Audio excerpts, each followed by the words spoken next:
आज का हमारा टॉपिक है समास। समास की परिभाषा, समास विग्रह तथा समास के भेदों के बारे में हम पूर्व में अध्ययन कर चुके हैं। अब समास के भेदों के बारे में हम विस्तार से अध्ययन करेंगे। तो समास का जो पहला भेद है उसका नाम है अव्ययीभाव समास।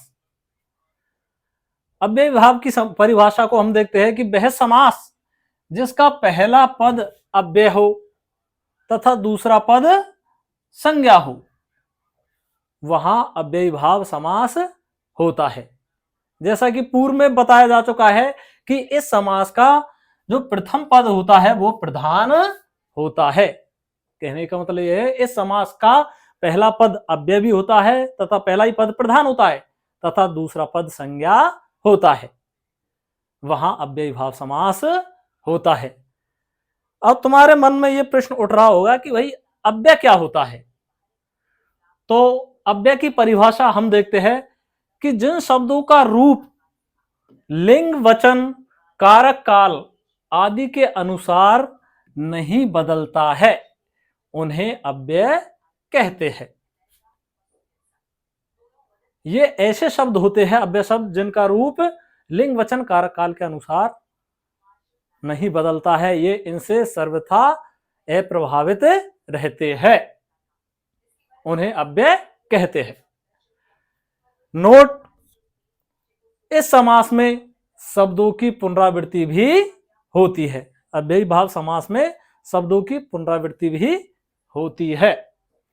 उदाहरण के तौर पर हम ले, यहां तो है अपन ये सामासिक पद और इधर करेंगे समास विग्रह। पहला उदाहरण है यथा विधि। तो जब ये सामासिक पद है इसका जब हम विग्रह करेंगे तो इसका विग्रह होगा विधि के अनुसार। दूसरा उदाहरण ले हम तो आमरण, इसका समास विग्रह होगा मरण तक। तीसरा उदाहरण ले हम प्रतिदिन, इसका समास विग्रह होगा प्रत्येक दिन, हर दिन भी कह सकते हैं या हम दिन दिन भी इसका समास विग्रह कर सकते हैं। अगला उदाहरण है समक्ष। ये सामासिक पद है समक्ष, जो कि दो शब्दों से मिलकर बना है, समधन अक्षी। अक्षी का अर्थ होता है आंख। जब हम समक्ष का विग्रह करेंगे तो इसका विग्रह होगा अक्षी के सामने, यानी आंख के सामने। अगला उदाहरण है दिनोदिन। तो ये जो उदाहरण है, ये जो सामासिक पद है, इसमें एक शब्द की पुनरावृत्ति हो रही है दिन की, दिनोदिन। तो इसकी इसमें पुनरावृत्ति हो रही है, तो इसका जब हम समास विग्रह करेंगे इसका विग्रह होगा दिन के बाद दिन। ठीक ऐसे ही अगला उदाहरण है हाथों हाथ। यहां भी शब्द की, हाथ शब्द की पुनरावृत्ति हो रही है, तो इसका समास विग्रह होगा हाथ ही हाथ में। अब ये जो हमने उदाहरण देखे हैं यथाविधि, आमरण, प्रतिदिन, समक्ष, दिनोदिन और हाथों हाथ, इनमें जो ये प्रथम पद है यथा और दूसरा पद है विधि, तो इसमें जो प्रथम पद है जो यथा है ये ही अव्यय है और ये ही इसमें प्रधान पद है, और जो दूसरा पद है ये संज्ञा है। ठीक ऐसे ही जो दूसरा उदाहरण है इसमें आ, ये अव्यय है, ये प्रधान पद है, और जो मरण शब्द है ये इसमें संज्ञा है। तीसरे उदाहरण में प्रति शब्द ये अव्यय है तथा दिन संज्ञा है। समक्ष में सम शब्द ये अव्यय है तथा अक्षी शब्द, इसमें अक्षी शब्द छपा हुआ है, अक्षी शब्द इसमें संज्ञा है। और नीचे का जो उदाहरण है दिनोदिन, इसमें शब्द की पुनरावृत्ति होने के कारण अव्ययीभाव समास है।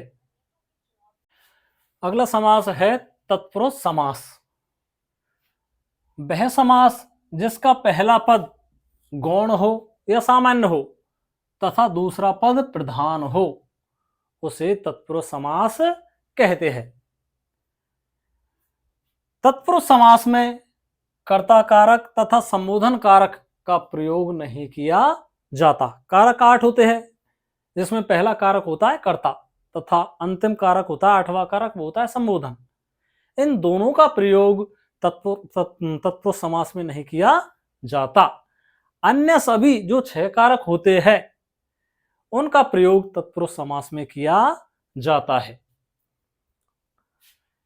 उनमें से पहला है कर्म तत्पुरुष समास, क्योंकि कर्ता कारक का तो इसमें प्रयोग होता नहीं है, तो कर्म तत्पुरुष समास, इसमें क्या होगा, इसमें को कारक चिन्ह का लोप हो जाता है। जो इसका विभक्ति चिन्ह होता है, कर्ता ने कर्म को करण से संप्रदान के लिए अपादान से संबंध का के की रारे री नाने नी अधिकरण में पेपर संबोधन है वो अरे।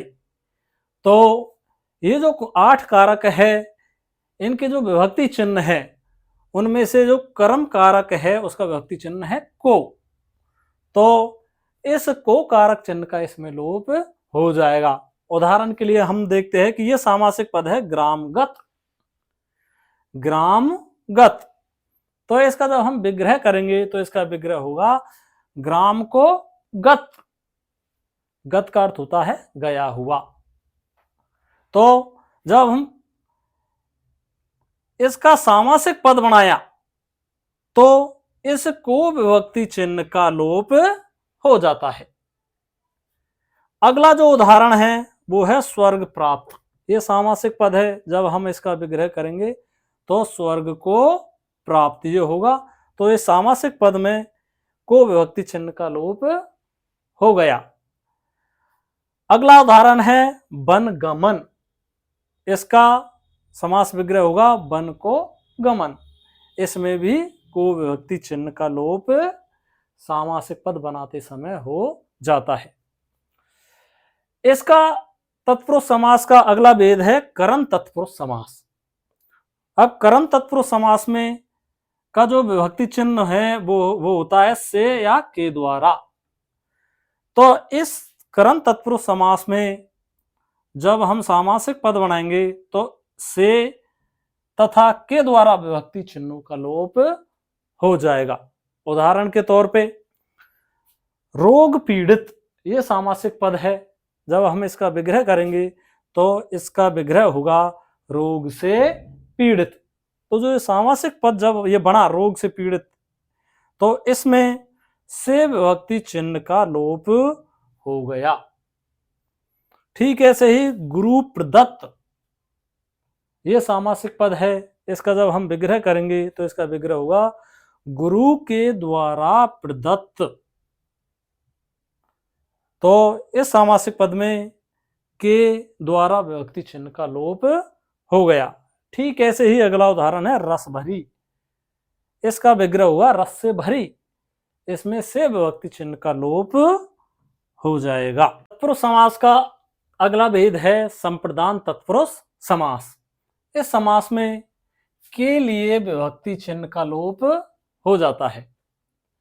उदाहरण के लिए सामासिक पद है सत्याग्रह, तो इसका जब हम समास विग्रह करेंगे तो समास विग्रह हुआ सत्य के लिए आग्रह। तो ये के लिए जो विभक्ति चिन्ह है सामासिक पद बनाते समय इसका लोप हो जाता है। अगला उदाहरण है गुरु दक्षिणा, तो इसका समास विग्रह हुआ गुरु के लिए दक्षिणा, इसमें भी के लिए विभक्ति चिन्ह का लोप हो जाता है। अगला है रसोई घर, इसका विग्रह हुआ रसोई के लिए घर। फिर अगला तत्पुरुष समास का भेद है वो है अपादान तत्पुरुष समास।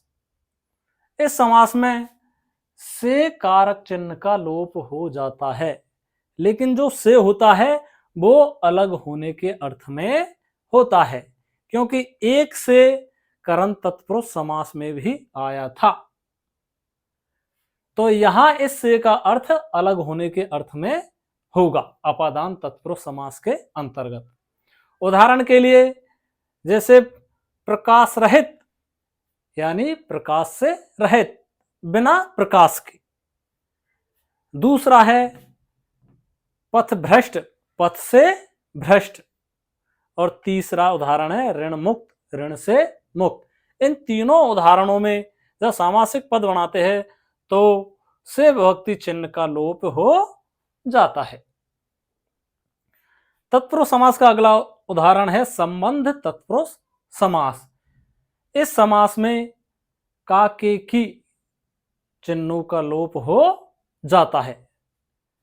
उदाहरण के लिए मतदान, जब इस सामासिक पद का विग्रह करेंगे तो इसका विग्रह होगा मत का दान, तो इसमें का विभक्ति चिन्ह का लोप हो जाता है। अगला उदाहरण है राष्ट्रपति, यानी राष्ट्र का पति, ये इसका विग्रह होगा, इसमें भी का विभक्ति चिन्ह का लोप हो जाएगा। फिर तत्पुरुष समास का अगला भेद है अधिकरण तत्पुरुष समास। इसमें में पर विभक्ति चिन्हों का लोप हो जाता है। उदाहरण के लिए कविराज, ये सामासिक पद है, जब हम इसका विग्रह करेंगे तो इसका विग्रह होगा कवियों में राजा, तो इसमें में विभक्ति चिन्ह का लोप हो जाता है। अगला उदाहरण है आप बीती, इसका विग्रह होगा आप पर बीती, इसमें पर विभक्ति चिन्ह का लोप हो जाता है। अगला उदाहरण है वनवास, इसका विग्रह होगा वन में वास, इसमें विभक्ति चिन्ह का लोप हो जाता है।